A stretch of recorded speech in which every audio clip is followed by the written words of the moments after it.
Prologue. The bike lay on the side of the road beneath a grey oak, the handlebars at an odd, jutted angle, as if it had been thrown with angry force. It was early on a Saturday morning, the 5th day of a heat wave. More than 40 bushfires continued to blaze doggedly across the state.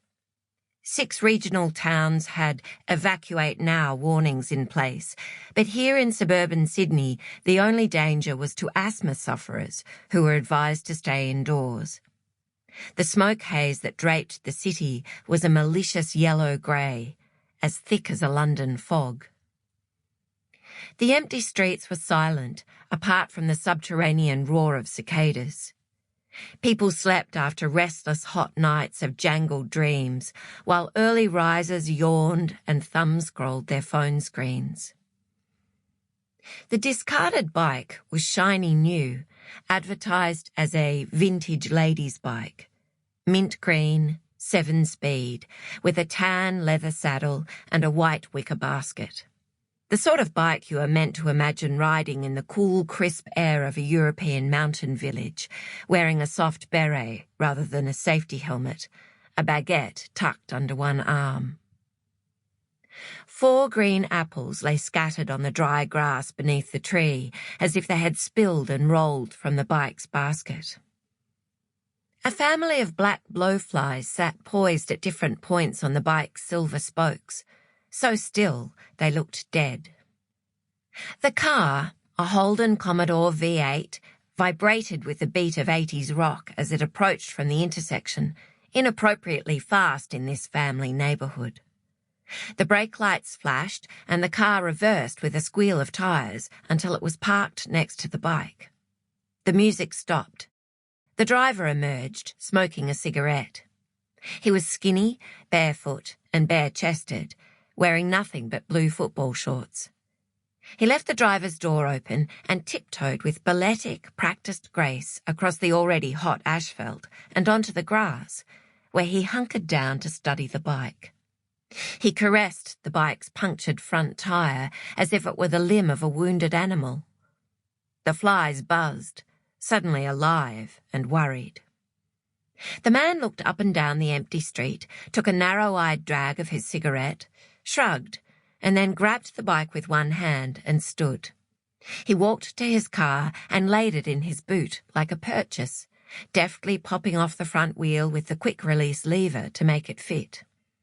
He got back in the car, slammed the door shut, and drove off, rapping the beat to AC/DC's Highway to Hell on his steering wheel, pleased with himself.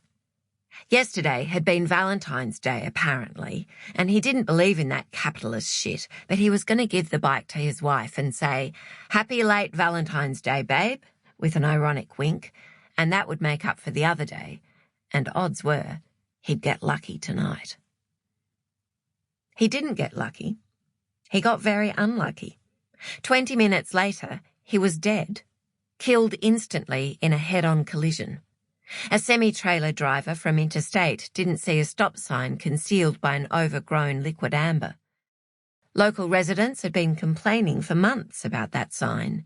It was an accident waiting to happen, they said. And now it had happened. The apples rotted fast in the heat. Chapter 1. 2 men and 2 women sat in the far corner of a cafe underneath the framed photo of sunflowers at dawn in Tuscany. They were basketball player tall, and as they leaned forward over the mosaic-topped round table, their foreheads almost touched.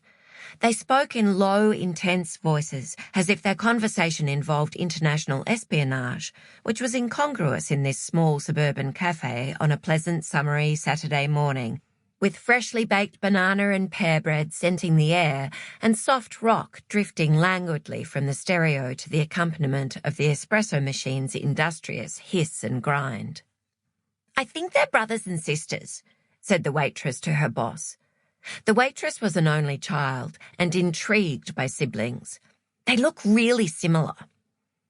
"They're taking too long to order," said her boss, who was one of 8 and found siblings not at all intriguing. After last week's violent hailstorm, there had been blessed rain for nearly a week. Now the fires were under control, the smoke had cleared along with people's faces, and customers were finally out and about again, cash in hand. So they needed to be turning over tables fast. They said they haven't had a chance to look at the menus. Ask them again. The waitress approached the table once more, noting how they each sat in the same distinctive way, with their ankles hooked around the front legs of their chairs, as if to prevent them from sliding away.